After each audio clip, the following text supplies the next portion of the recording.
இந்த கிளாஸ்ல நம்ம பார்க்க போறது ப்ரொபோர்ஷன், அதாவது விகித சமன் அல்லது விகிதாச்சாரம் அப்படின்னு. அப்போ ரேஷியோ அப்படின்னு சொன்னீங்கன்னா ரெண்டு வேணும். எப்படி ஒரு காயின் ஹெட் டைல் அப்படிங்கிற மாதிரி ஒரு ரெண்டு நம்பர் இருந்தாலும் ரேஷியோ பற்றி பேச முடியும். இந்த ப்ரொபோர்ஷனுங்கிறது என்ன சொல்கிறான் அப்படின்னா, ரெண்டு ரேஷியோ ஈக்குவேட் பண்ணு, அது ஈக்குவலாக இருந்துச்சுன்னா அதுக்கு பேர் விகித சமன் தான். அதுக்கு பேர் விகித சமன். அப்போ 4 நம்பர் இன்வால்வ் ஆகும் இல்லையா? ஃபர்ஸ்ட் ரேஷியோவுக்கு 2 நம்பர், ரெண்டாவது ரேஷியோவுக்கு 2 நம்பர், 1 2 3 4. அப்போ நம்ம மார்க் பண்ணிக்கலாம் 4. இதில் 1 2 இருக்கு, அதில் 3 4 இருக்கு. அவன் என்ன சொல்கிறான் அப்படின்னா, 1வது நம்பரையும் 4வது நம்பரையும் மல்டிப்ளை பண்ணிங்கன்னா அந்த 1வது நம்பர் 4வது நம்பருக்கு பேர் என்ன சொல்கிறான், எக்ஸ்ட்ரீம்ஸ் அப்படிங்கிறான். 2வது நம்பரையும் 3வது நம்பரையும் மீன்ஸ்ன்னு சொல்கிறான். அப்போ விகித சமன் இருக்கா இல்லையான்னு எப்படி கண்டுபிடிக்கிறான்னா, ஃபர்ஸ்ட் டேர்மையும் லாஸ்ட் டேர்மையும், அதாவது 1வது டேர்மையும் 4வது டேர்மையும் மல்டிப்ளை பண்ணி தட்ஸ் ஈக்குவல் டு 2வது டேர்ம் இன்ட்டு 3வது டேர்ம். அப்படி பண்ணீங்கன்னா அது ஈக்குவலாக வந்துச்சுன்னா அது விகித சமன் அப்படின்னு அர்த்தம். அந்த விகித சமன்ல ஒரு 4 தான் இருக்கு இல்லையா? 4 இருக்கணும், அதான் அப்போ தான் நம்ம ஈக்குவேட் பண்ண முடியும். இந்த 4வது நம்பர் இருக்கு இல்லையா, அது 4th ப்ரொபோர்ஷன் அப்படின்னு சொல்கிறான். அப்புறம் கண்டினியூடு ப்ரொபோர்ஷன் அப்படின்னு ஒன்று சொல்கிறான். அப்படின்னா தொடர் விகித சமன், இது 4ஆம் விகித சமன் அர்த்தம். இது 4th. அதுக்கு அடுத்தாப்புல தொடர் விகித சமன் அப்படின்னா A/B is equal to B/C. இதில் D வராது, ஒரு A/B இருக்கு, இஸ் ஈக்குவல் டு அதை கண்டினியூ பண்ணுறீங்க B/Cன்னு போடுறீங்க. அதனால தான் அதை என்ன சொல்கிறான், கண்டினியூடு தொடர் விகித சமன் அப்படின்னு சொல்கிறான். இதில் 2வது நம்பர் இருக்கு இல்லையா, second quality is called quantity is called mean proportion தான். இந்த 2வது நம்பரை மீன் ப்ரொபோர்ஷன் அப்படின்னு சொல்கிறான். அதுக்கு ஒரு ஃபார்முலா கொடுக்குறான். இந்த தேர்டு ப்ரொபோர்ஷன் 3வது நம்பர் என்ன சொல்கிறாங்கன்னா 3ஆம் விகித சமன் சொல்கிறான். என்ன நட்ஷல் ரொம்ப சுருக்கமாக சொல்லணும்னா, 2 ரேஷியோவை ஈக்குவேட் பண்ணுறோம், அது ஈக்குவலாக இருந்தால் விகித சமன் அப்படின்னு அர்த்தம். அதுக்கு என்ன நம்ம கிராஸ் செக் பண்ணுறோம், 1வது நம்பரையும் 4வது நம்பரையும் மல்டிப்ளை பண்ணி அது 2வது நம்பரையும் 3வது நம்பரையும் மல்டிப்ளை பண்ணுறதுக்கு ஈக்குவலாக வந்துச்சுன்னா விகித சமன் இருக்குன்னு அர்த்தம். இதில் 4 டேர்ம் இருக்கு. இந்த கடைசி டேர்ம் 4th ப்ரொபோர்ஷன் சொல்கிறான். இப்போ ABCD அப்படி இல்லாமல் ABC தான் இருக்கு. A/B is equal to B/C. இந்த B திரும்பவும் மேலே போயிடுது, அதனால கண்டினியூடு ப்ரொபேஷன் அப்படின்னு சொல்கிறான். அப்புறம் 2வது டேர்மை மீன் ப்ரொபோர்ஷன் அப்படின்னு சொல்கிறான். அதுக்கு அடுத்தது 3வது டேர்மை தேர்டு ப்ரொபோர்ஷன் அப்படின்னு சொல்கிறான். இது அன்னியில் டைரக்ட் ப்ரொபோர்ஷன், இன்டைரக்ட் ப்ரொபோர்ஷன், அது சில டைப் இருக்குது, நான் சொல்கிறேன். பட் நம்ம ஓவராலாக எல்லாத்தையும் தெரிஞ்சு வச்சுக்கிறது நல்லது இல்லையா? எப்படி sine theta, cos theta, tan theta வச்சு ட்ரிகனாமெட்ரின்னு ஒரு ஃபீல்டை உருவாக்குனாங்களோ அதே மாதிரி 0 to 9 நம்பர்ஸ் தான் இருக்குது. நம்பர் தியரி அப்படிங்கிறது அந்த நம்பரை வச்சுக்கிட்டு அவங்க பகு எண்கள், பகா எண்கள் அப்படி இப்படிலாம் பண்ணி ரேஷியோ ஏகப்பட்ட விஷயம் பண்ணுறப்ப அது கொஞ்சம் கொஞ்சமாக டெவலப் ஆகி ரேஷியோ, அப்புறம் ரேஷியோ ஈக்குவேட் பண்ண என்ன ஆகும் அப்படின்னு பார்க்குறாங்க. இதில் ஒரு ரைட்டப், ஏன்னா சில டெஃபனிஷன்ஸ்லாம் நம்ம கரெக்டாக எழுதணும் இல்லையா?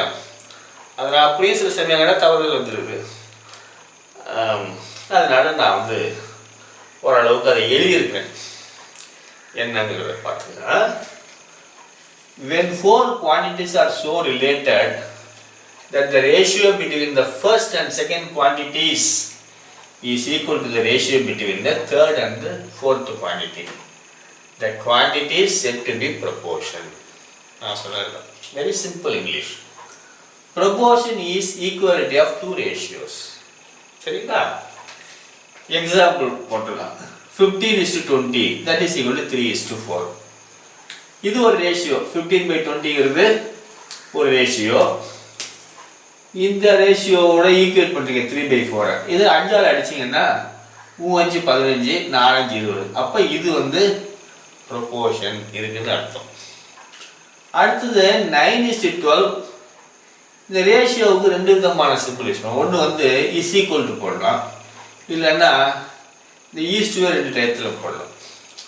So 9:12 is equal to 3:4. இப்போ 9/12 எப்படி அடிக்கலாம்? 3/4. 3 9 4 12 இல்லையா? அப்போ that is equal to 3/4 or 3:4. இதுக்கும் ப்ரொபோர்ஷன் இருக்கு. 3:4 வந்துருச்சு. அதுக்கு அடுத்தாப்புல இதே ப்ராப்ளம் எடுத்துக்குவோம். இது வந்து ஃபர்ஸ்ட் டேர்ம், இது செகண்ட் டேர்ம், இது தேர்ட் டேர்ம், இது ஃபோர்த் டேர்ம் இல்லையா? இது முதல் டேர்ம், ரெண்டாவது டேர்ம், நான் என்ன சொல்றான்? ஃபர்ஸ்ட் டேர்மையும் நாலாவது டேர்மையும் மல்டிப்ளை பண்ணா அது எக்ஸ்ட்ரீம் 9 36 இல்லையா? இந்த ரெண்டாவது டேர்மையும் மூணாவது டேர்ம் மல்டிப்ளை பண்ணா அது மீன்ஸ்ங்கிறான். இதுவும் 36. So 36 is equal to 36. So விகித சமன் இருக்கு அப்படிங்கிறத நீங்க மல்டிப்ளை பண்ணாமல் நம்பரை வச்சு கண்டுபிடிச்சிடலாம் இல்லையா? Mean is equal to extreme. அப்போ 36 இருந்துச்சு. 15/20 இஸ் ஈக்குவல் டு 3/4. 1 2 3 4 4 15 60 இல்லையா? 4 15 60. இது வந்து 4 15 60 இல்லையா? 3 2 60 இல்லையா? that is equal to extremes is equal to means. The fourth term of proportion is called fourth proportion. ரைட்டுங்களா? இப்போ சிம்பிளா இந்த மாதிரி கொடுத்துருந்தா என்ன பண்றது? இதில் நான் 1 2 3 5 ப்ராப்ளம் கொடுத்துருக்காங்க. 5 ப்ராப்ளத்தில் விகித சமன் உள்ளதா என்பதை கண்டுபிடி அப்படிங்கிறது தான் கொஸ்டின். இப்போ ஃபர்ஸ்ட் கொஸ்டின் எடுத்துக்குவோம். 3x எப்படி வேணாலும் போடலாம். 3x/7x is equal to 24/56 இல்லையா? இந்த x கேன்சல் ஆயிடும். 3/7 3:7 is equal to 24:56. 8 3 24 7 56 divided by 8 போடுங்க இல்லையா? 3:7 is equal to 3:7. அப்ப இது இருக்கா? விகித சமன் உள்ளதா? உள்ளது. இதுதான் ஆன்சர் இல்லையா? சரி, இது வந்து விகித சமன் இதுக்காக நான் நேரடியாக கண்டுபிடிக்கணும். இது வந்து 1வது டேர்ம், இது 2வது term, 1 2 3 4. So 56 × 3 is equal to 7 × 4. 3 18 பாக்கி 1 15 168. 4 28 பாக்கி 2 168. 168 is equal to 168. ஸோ எக்ஸ்ட்ரீம்ஸையும் நான் மீன்ஸையும் ஈக்குவேட் பண்ணுறேன். மீன்ஸை ஈக்குவேட் பண்ணால் அது 168 வருது. விகித சமன் இருக்கு அப்படின்னு அர்த்தம். அடுத்தது 0.8, 3 2.4 and 9. இந்த 0.8 வந்துருச்சு அப்படின்னா நான் 10ஆல மல்டிப்ளை பண்ணிக்கிறேன். 10ஆல மல்டிப்ளை பண்ணிங்கன்னா இது 8 இது வந்து 8/30 is equal to 24/90 இல்லையா? இது 8/30 24/90. நான் என்ன பண்றேன்? நான் 8 இது 8 தானே? 8 20 24 8 3 24 3ஆல் பண்றேன். இதை 30ஆல் பண்றேன். ஸோ 8 வந்து இது 24, 8 3 24, 30 into 3 வந்து 90. 8/30 is equal to 8/30.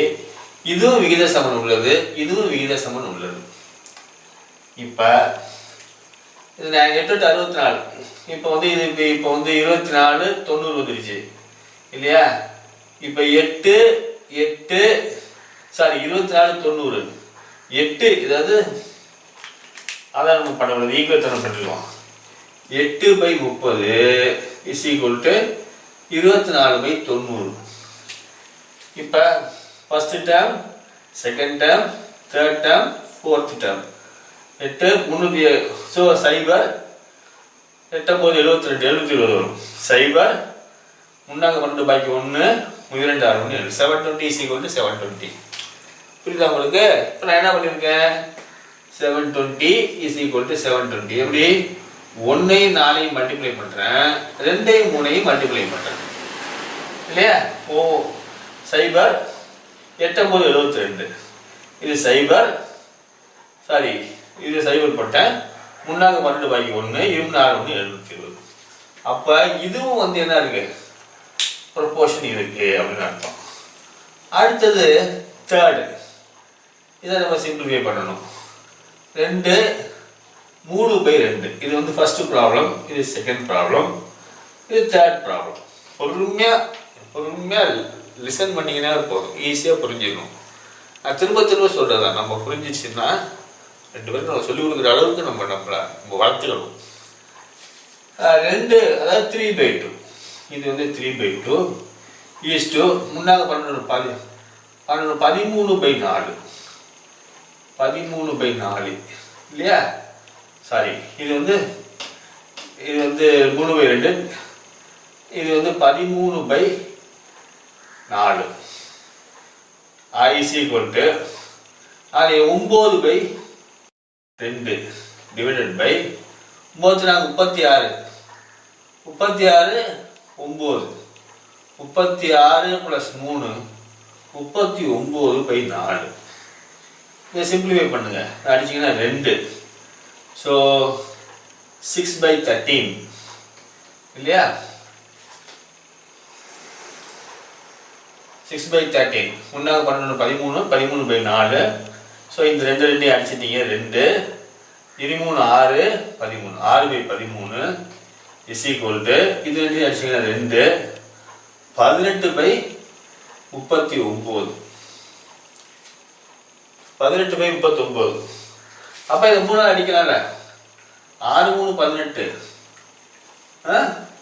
13 3 39.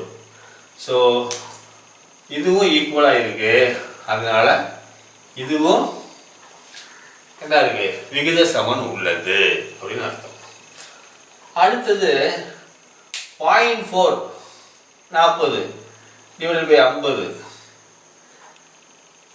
is equal to 29/35. இதை பார்த்தவொடனே தெரிஞ்சிடும். இப்போ 40/50 4/5 சாரி 40 நான் தப்பாக சொல்கிறேன். அதாவது திஸ் இஸ் 10 மல்டிப்ளை பண்ணிங்கன்னா அது 4, இதை மல்டிப்ளை பண்ணிங்கன்னா 5, இதை மல்டிப்ளை பண்ணிங்கன்னா 29, இதை மல்டிப்ளை பண்ணிங்கன்னா 35. 4/5 is to 29/35. 1 2 3 4 100 35 4 5 20 பாக்கி 2 4 12 130. இதை மல்டிப்ளை பண்ணுங்க வராது. ஸோ இது விகித சமன் இல்லை. எக்ஸ்ட்ரீம்ஸையும் மீன்ஸையும் நான் மல்டிப்ளை பண்ணி பார்க்குறேன். 1 2 3 4 1 into 4 2 into 3 இல்லை, இது அவுட்டு. அடுத்தது 4 1 5/2 10/11. ஸோ இது வந்து 5/2 பிளாக் எழுதுவோம், அப்போதான் புரியும். இது 5/2, இது 11 அதாவது 2 10 11/2. இதுக்கு அடுத்தாவில் இது 3 இது 6. இப்போ 5/2/11/2 2 கேன்சல் 5/11 இல்லையா? இது போட்டிங்கன்னா 3/6 வருது. ஸோ 1/2 விகித சமன் இல்லை. விகித சமன் இல்லை அப்படின்னு அர்த்தம்.